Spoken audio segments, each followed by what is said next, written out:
Auxilio Christianorum, Auxilium Christianorum, ora pro nobis. Queridos hermanos, continuamos nuestra meditación sobre las litanías de la Virgen. En esta charla 39, primera parte, Auxilio de los cristianos, ruega por nosotros. Tenemos muchas razones de agradecer a María, porque realmente es auxilio y madre de los cristianos, de todos los discípulos de Cristo. El corazón de la Virgen María es tan grande que abarca y contiene a toda la humanidad. Dios la creó para que fuera su madre y madre de todos los redimidos. La dotó de esta universidad de afectos para que los afligidos, los enfermos, los pecadores recurran a ella, experimenten esta singular bondad suya. En la Iglesia se centra la obra santificadora de Cristo, aunque ella es la amada esposa. La Iglesia es amada esposa de Cristo sin arruga o defecto, dice San Pablo. No la sustrajo a las vicisitudes humanas y quiso que tuviera la apariencia de debilidad. En realidad posee la misma fuerza de Dios, que le prometió la asistencia perenne del Espíritu Santo, y así se apoya segura y confiada en las palabras infalibles de su fundador. He aquí que estaré con ustedes hasta el fin del mundo. Capítulo 28, final de San Mateo. San Juan en el Apocalipsis la describe como la ciudad santa, la Nueva Jerusalén. Y así en Nueva Jerusalén, la Iglesia tiene en María Santísima a su poderosa defensora contra los enemigos de todos los tiempos. Esos enemigos son de dos clases, internos y externos. Los internos son aquellos que atentan a la verdad que la Iglesia nos enseña, los que pretenden introducir en ella el error, o sea, los mismos disque cristianos que se oponen con obstinación y terquedad a lo que propone la Santa Madre Iglesia, la fe de la Iglesia, el credo recibido de los apóstoles. Los enemigos internos son numerosos, todos que rechazan un punto de la fe católica, y bien son enemigos internos. Todas las herejías, o casi todas, empezaron por sacerdotes. Nestorios era arzobispo y fue condenado por haber negado que María es Madre de Dios. Muchos sacerdotes, entre ellos el más nefasto, el precursor anticristo, fue Lutero, enemigo interno.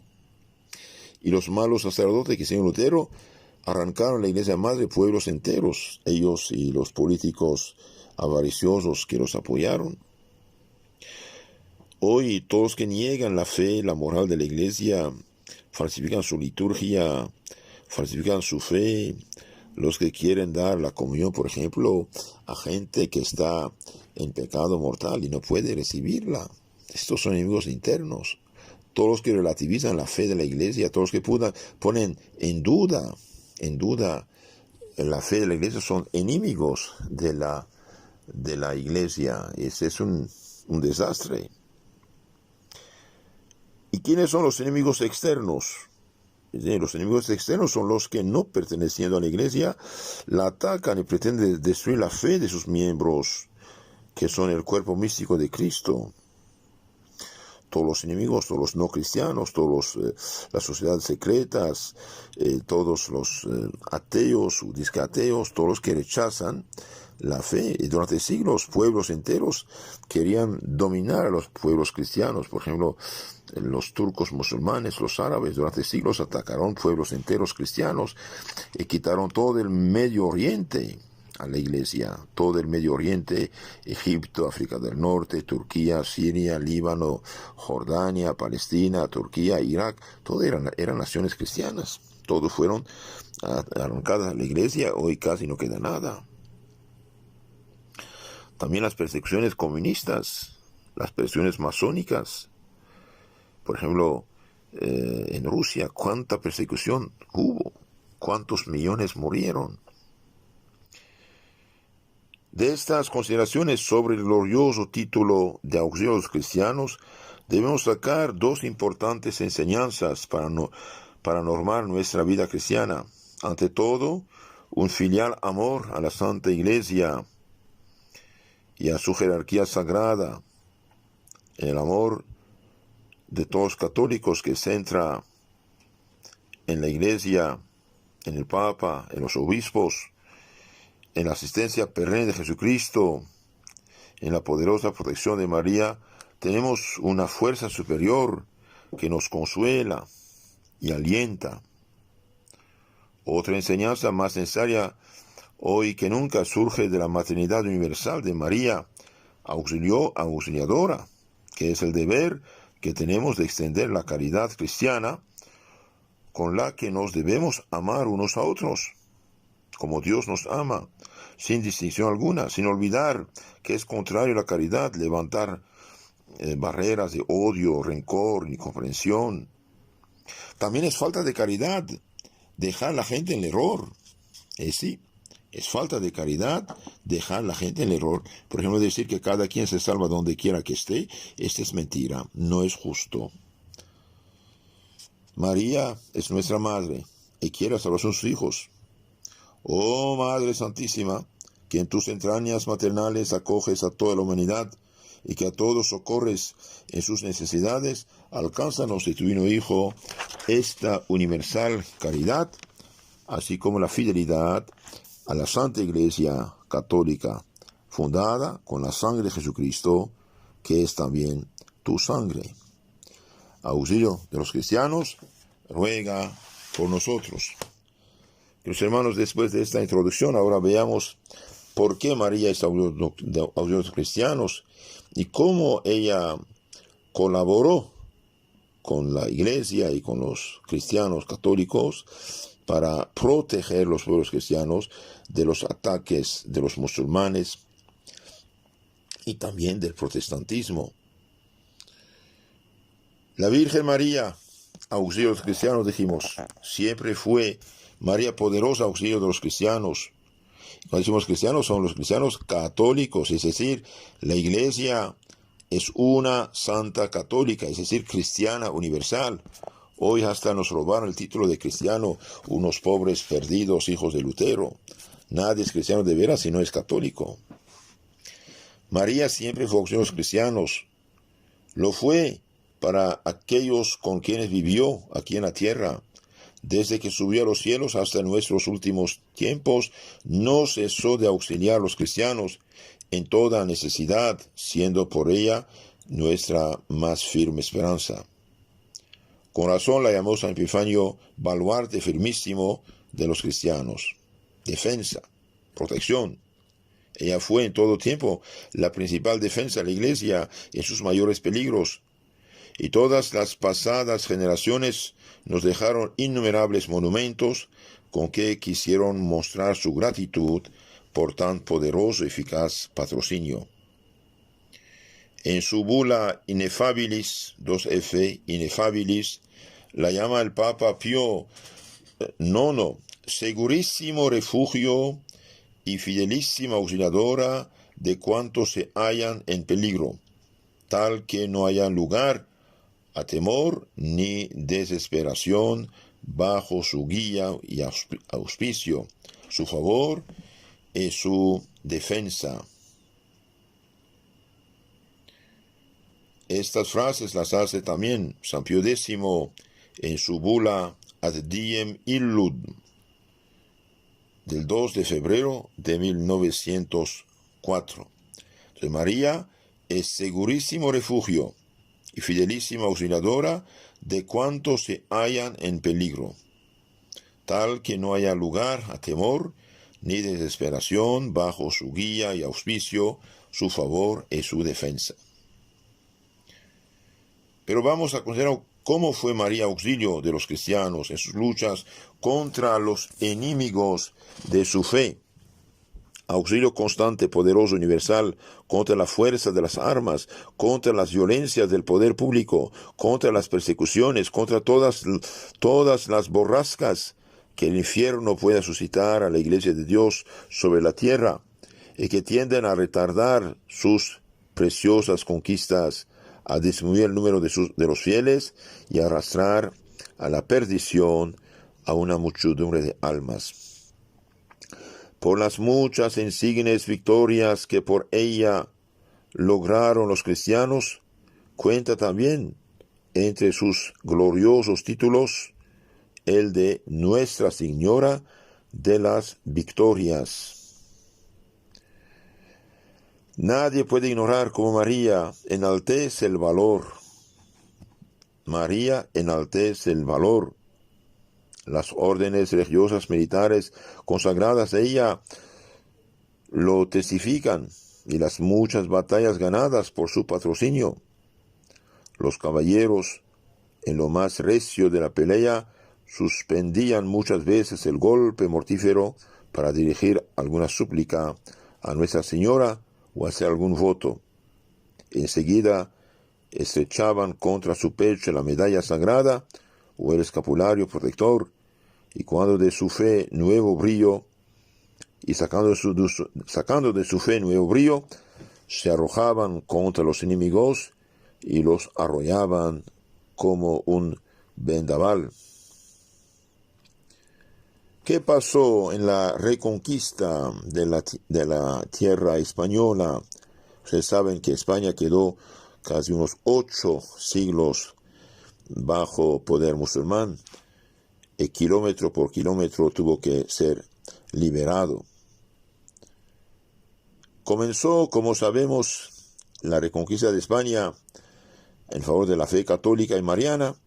Comenzó, como sabemos, en la cueva de Santa María de Covadonga, cuando el traidor Opas, en nombre del capitán moro Al-Hamán, intimaba a la redención en las montañas de Asturias el valiente don Pelayo.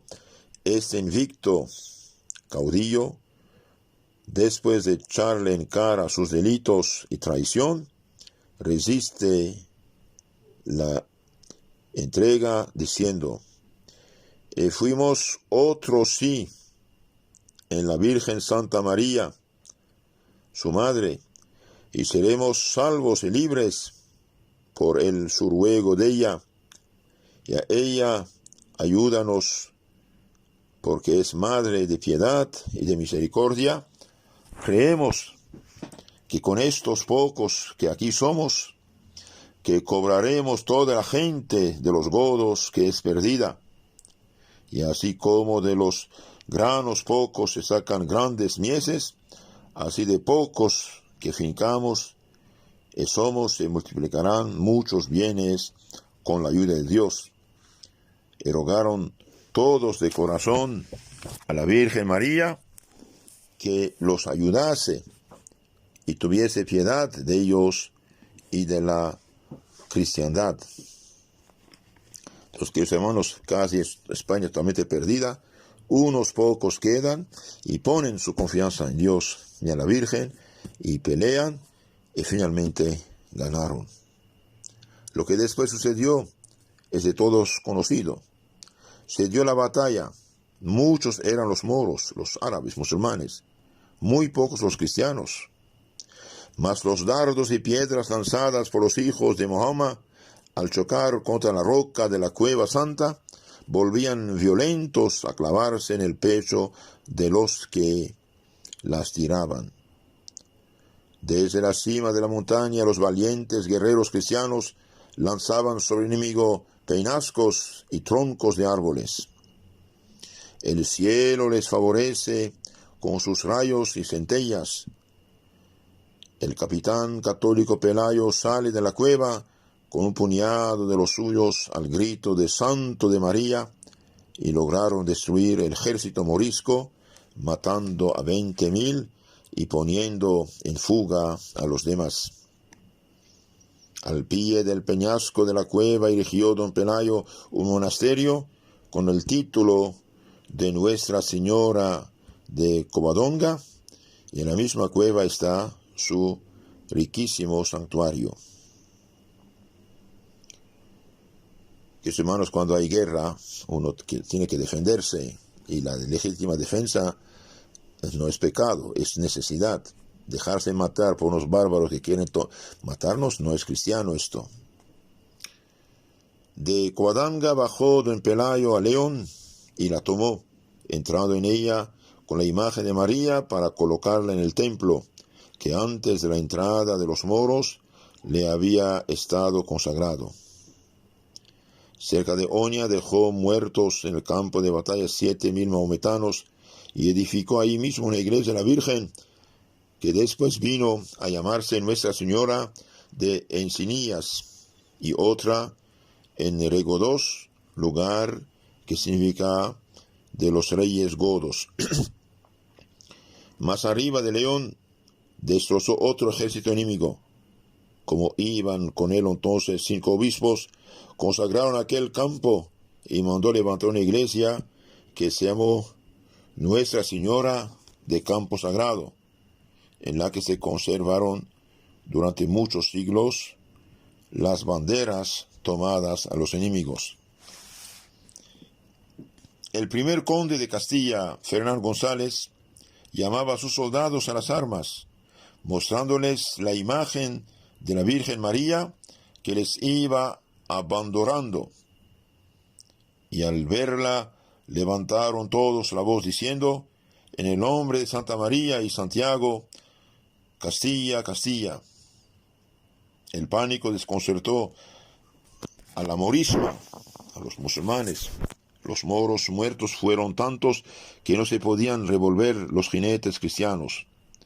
Después fue el conde a dar gracias a Dios, a la Virgen, a Santiago, y dio principio a una iglesia que había prometido a la Virgen.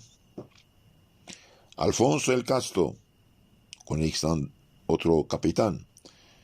Alfonso el Casto, con el estandarte de Nuestra Señora, y fiado en su protección, salió al encuentro del caudillo moro Morgain y le dio muerte en Ledos con 70,000 más, según la crónica del rey sabio. Agradecido a la Madre de Dios, levantó una iglesia en Oviedo bajo la advocación de Nuestra Señora, y junto a ella quiso ser enterrado. La más memorable batalla de que nos habla la historia, el decurso de 8 siglos que duró la reconquista cristiana de España, fue sin duda la de las Navas de Tolosa. La Iglesia española celebra en su aniversario el triunfo de la Santa Cruz, pero en ese triunfo tuvo también la Virgen su parte muy principal. Junto con la cruz llevaban los cristianos por bandera la imagen de María bordada en los estandartes del rey, y la vista de la cruz y de esta imagen infundió tal espanto a los moros que huyeron en fuga precipitada, alcanzándoles el hierro de las lanzas y la muerte. De los cristianos no pasaron de medio centenar los que cayeron, de los contrarios murieron 200,000. En acción de gracias, Alfonso el Noble edificó en Toledo el templo de la Virgen de la Victoria. Por la misma bendita Virgen logró sus conquistas el santo rey Alfonso III de Castilla.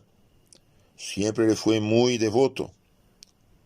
Le había entregado su cariño y en cambio a la Virgen se le mostraba cual protectora y consejera. En las batallas llevaba su real oratorio, que asentaba con su tienda para que ahí se ofreciese el augusto sacrificio de la misa. Una imagen de la Santísima Virgen colocada en el centro era la riqueza principal de aquella capilla. A Nuestra Señora atribuía el rey Santo Rey sus conquistas, y cuando tomó Sevilla en prueba de gratitud y cariño, quiso que la imagen sacrosanta de María, que llevaba en su real tienda, entrase triunfante en carro de plata, presidida por escuadrones de soldados y caballeros, y acompañada de sacerdotes y obispos, de los infantes y de los reyes. También la batalla del Salado, que ganó el rey Alfonso XI, el justiciero, tuvo parte señalada de la Virgen Madre de Dios. En el templo de Guadalupe había mandado el rey que se celebrasen novenas por el feliz suceso. Fue en busca de los moros y les dio batalla, no sin antes haberse confesado y comulgado, invocando los soldados a la Virgen, Reina y Señora de las victorias. Todo lo esperaba de la Virgen Sacrosanta, la piadosísima y Reina Isabel la Católica. Cuando tomó a Alhama, mandó que allí se erigiese la primera iglesia dedicada a la Reina Soberana de los Ángeles. Cuando fundó la ciudad de Santa Fe, allí erigió una iglesia colegial con el título de Santa María. Y cuando desde la altea de Subia contempló los moros y torres de Granada, encendida en católico celo y espíritu cristiano, prometió con juramento que si tomaba la ciudad, la primera iglesia de ella sería consagrada a la Santísima Virgen en el misterio de su pura concepción. Y así lo cumplió, consagrado a María, la principal mezquita de Granada. A Nuestra Señora de Atocha se atribuye la toma de Madrid por Gracián Ramírez, después de vencer a innumerables moros con escaso número de cristianos, y por ella la llevaron en solemne procesión al son festivo de cajas y clarines, hasta colocarla en la iglesia mayor como santa patrona y madre de aquellos fieles valientes. De Nuestra Señora de Montserrat, dice Auberto, que iba siempre su majestad en los ejércitos católicos y que con la presencia de esta soberana señora vencieron siempre los condes de Barcelona. María, los cristianos, ruega por nosotros.